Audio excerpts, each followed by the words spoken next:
So remember, there's a key difference between match pair and two sample, right? We talked about what the differences were with match pair and two sample. So with match pair, there's not two samples that we're comparing. We're not comparing two groups. We're just looking at the differences between the two things that happen before and after, whoever you're paired with, right? That's the key difference. Are we looking at individual differences? Or are we looking at two separate groups? For match pair, we're looking at differences. So this is our set of data here. The rest of it is meaningless. We don't need it, right? We don't need it. If we were doing a two sample, we would use headache as the first group, headache caffeine and headache placebo as a second group, right? We're not doing that. We're doing match pairs. So we only need the differences. Okay. So part B says use a 90% confidence interval to estimate the true mean increase in level of headache scores that results from being deprived of caffeine. Okay. So it says you do not need to repeat any steps that have already been completed for part A. So any of the steps we do for a confidence interval that we've already done, we don't have to do. So it's going to limit some steps. Okay. So for confidence interval, we have to do population parameter. Done. We have to do, the next one is conditions assumptions. We did that for the last problem. And then, so that's the second one. The third one is test statistic. It's a different test statistic, different calculations, different conclusions. So those are the three things we're gonna do for part B. Okay, so for part B,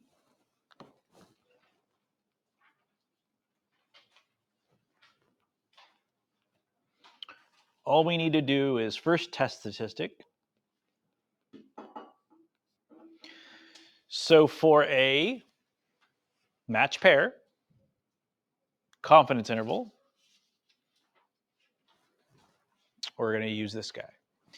So the mean X bar sub D means the sample mean of all the differences, of all of those 10 differences.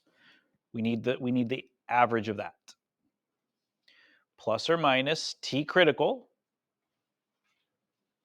Degrees of freedom is n minus 1, where n is the number of pairs.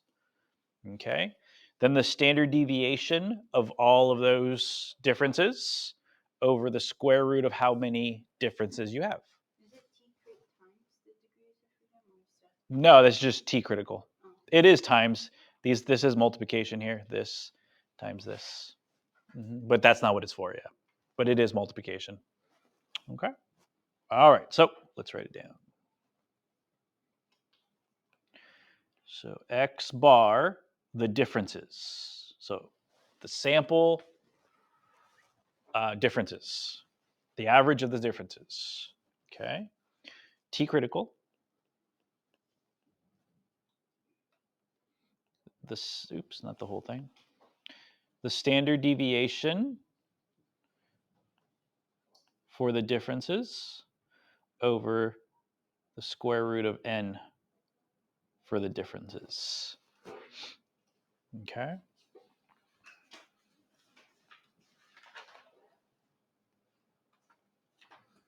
Okay. Calculations.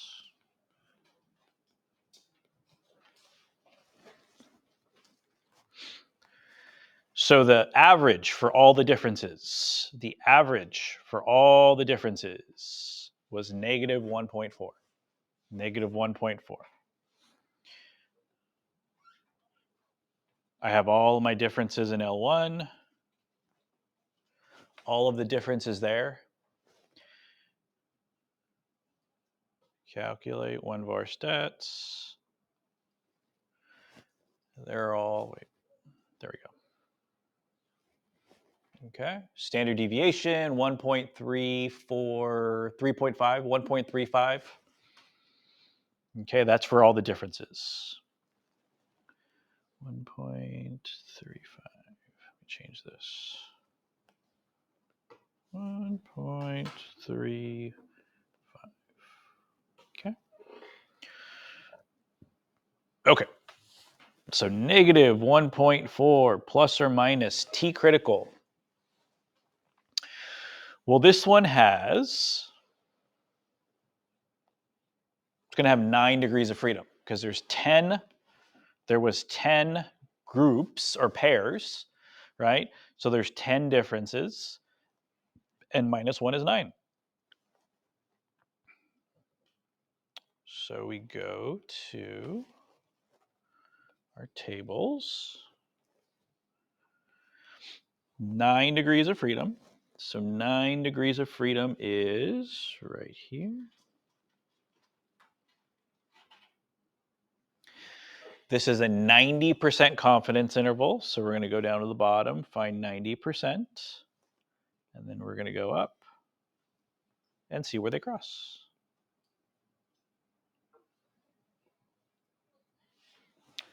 They cross at 1.833. 1.833.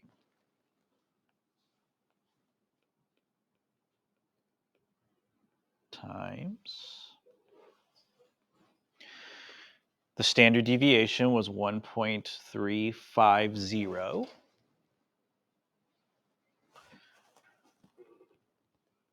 And there were 10 differences together.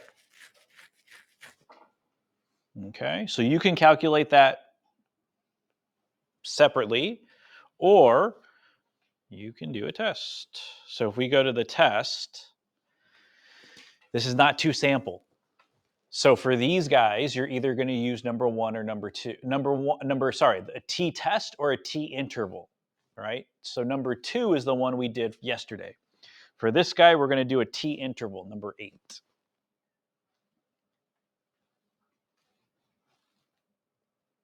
Oops. Okay.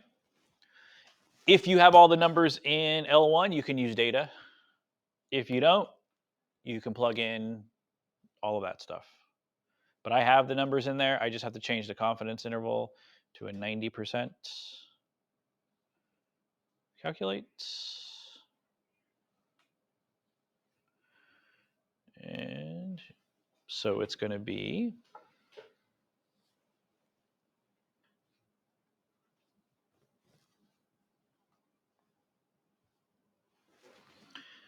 negative 2.18251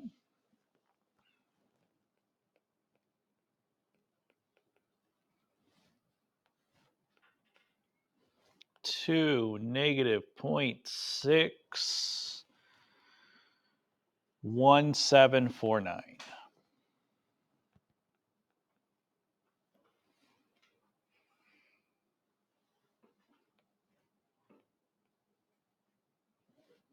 Okay. What's important to note in that, or what's important to note in this interval?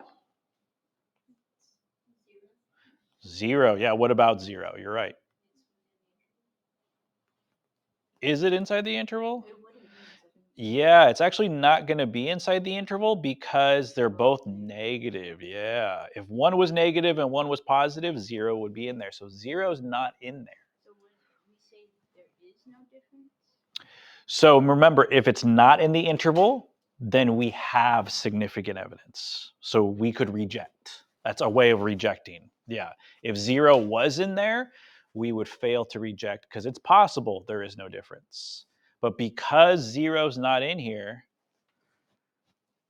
we could reject, right? And what did we do yesterday on the test? We rejected. So it matches what we did there. Okay. So we're going to write our conclusion. Let's see, did I put...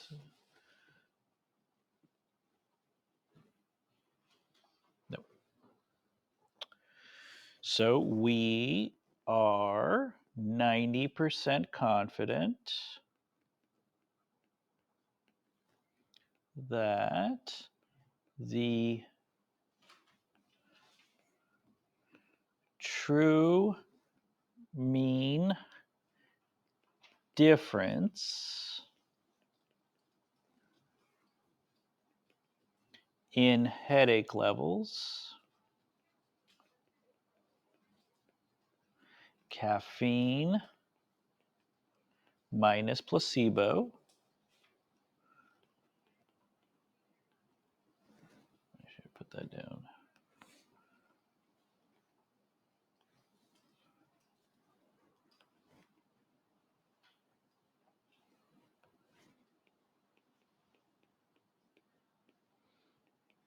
Is between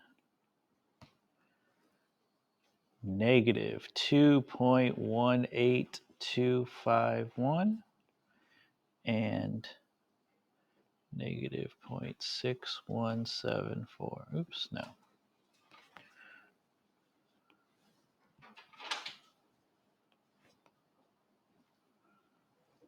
And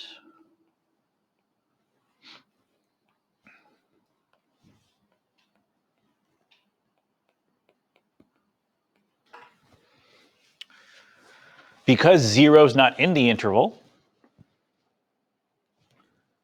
we can reject that there is no difference. So if there is no significant, or so if we rejected that there is no significant difference, that's another way of saying caffeine withdrawal is a true thing, is a true phenomenon, something that's real based on our data, which is pretty much exactly the same thing we said in our conclusion for the test. Okay. All right. Alrighty. So one more. Yeah. Since we're looking at the differences, would it be wrong to use the absolute values, or do they have to be negative? So yeah. So this in this case, the sign is important because it shows that if we get negative numbers, right, and we're subtracting, that it shows that this one is higher. If this one is higher, that means headache levels are increasing, right? So yeah, so we're not going to use absolute value for this one because a negative number is saying that placebos are higher. On average, a placebo score was higher than a caffeine score. So yeah, so we wouldn't need to do that. Not like we do on like Z-scores and stuff like that. Yeah. Okay. All right. Okay. So number 5. Number 5. I want you to do number 5. I'll give you some time to do that, and then yeah, we'll go over it.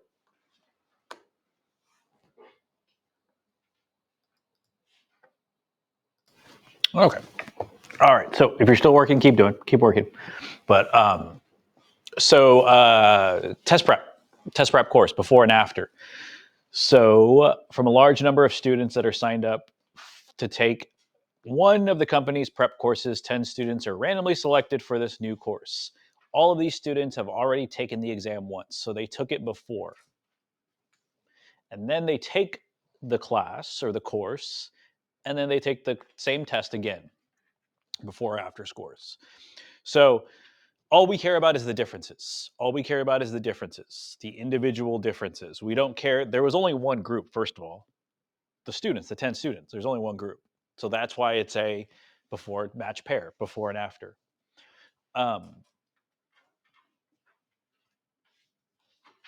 We wouldn't necessarily, the reason why this question asks for a confidence interval and not a test is because we only do the test when we're trying to reject a claim.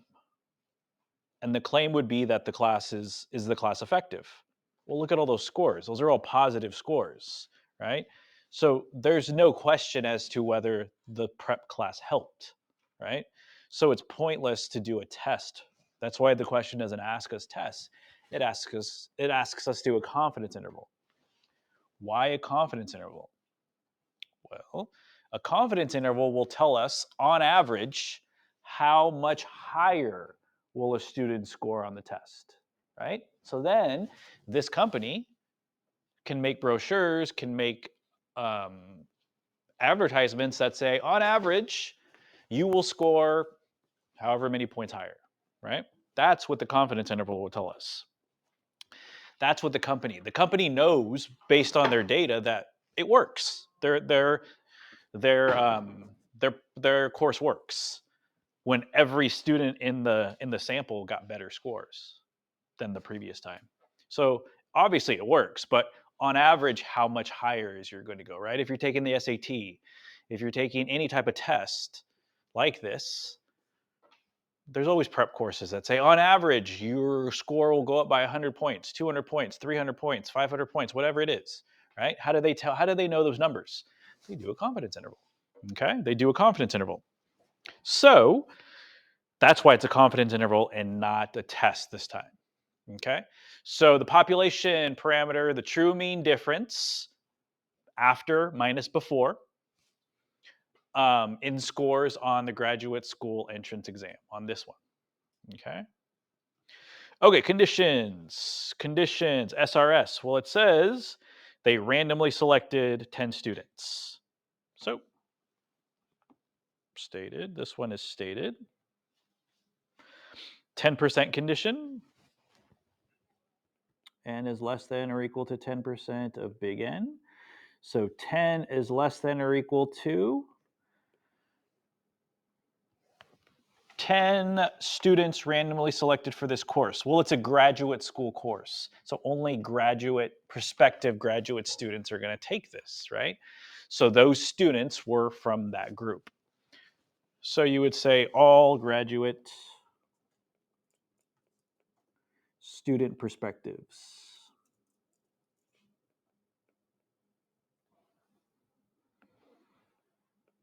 You wouldn't, even though it says students, you wouldn't take this course or this test if you weren't going to go to, you weren't looking perspectives.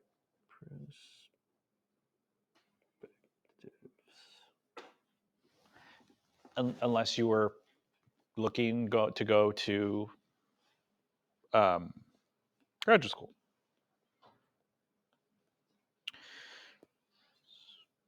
Okay, so is the shape normal? Well, our sample's only 10. So you can do a dot plot. You can do a box plot. Let's see, I have the data already in there. So I'm going to do one of these.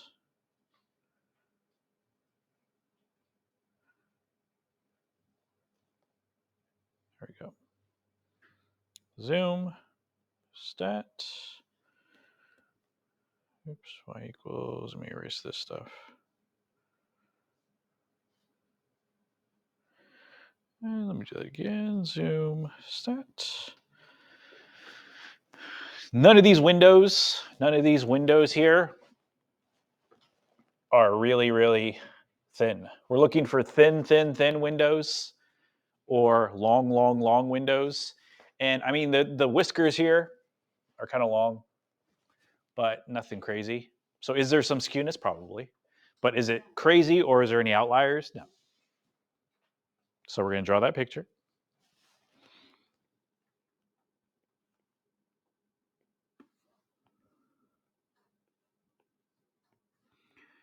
No strong skewness nor outliers.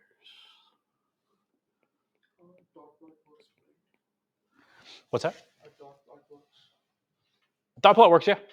Yeah, dot plot works too. Do we always have to draw the graph? Mm-hmm. Yeah, always draw the graph. Yeah, for some of these that have small sample sizes, dot plot might be faster. Just boop, real quick. Okay.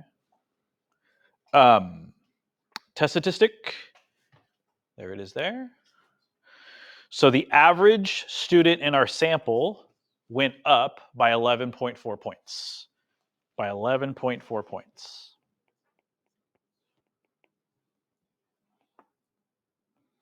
Okay. T critical.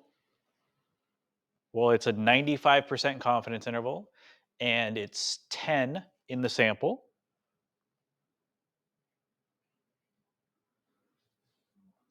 So it's going to be the same row, just different column. Yeah. The next one over, right? This one right here. 2.262. 2.262.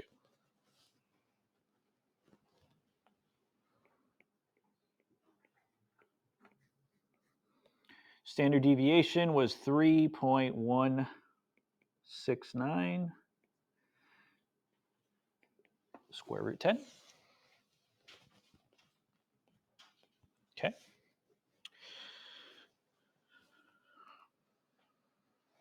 We have, again, it's a t interval because it's an interval, 95%. I have the data. So calculate, enter. So 9.132. You don't have to go all, because sometimes it gives you a lot more than others. So 9.133. 9.133. To 13.667. 13.667. Okay. Conclusion?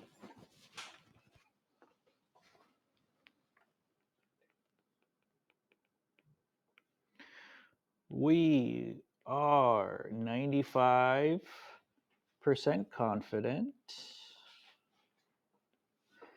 that the true mean difference in scores on this graduate school exam, in scores this graduate school exam after minus before is between 9.133 and 13.667. So if they said, on average, students score 13 points higher, they wouldn't be wrong, right? So if they said students score on average 10 points higher, they wouldn't be wrong. It's within the confidence interval, right? But if they said anything higher than 13, then that's a lie, right? But usually what they'll do is they'll do another confidence interval. They'll keep doing confidence intervals, and then they'll try to get a better idea of what number they're at, right? Because 9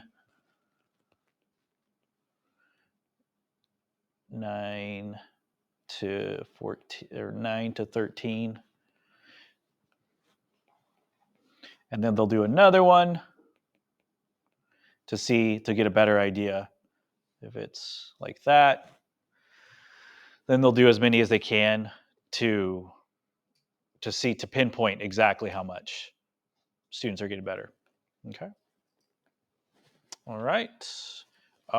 So that's that. Will I still get points because I did everything backwards? Like I flipped everything. So instead of everything being positive, everything was negatives for mine. I that- got the same number and everything. That's what I initially did because I did before minus after, but then I saw after minus before. So everything will be kind of opposite. Everything will be my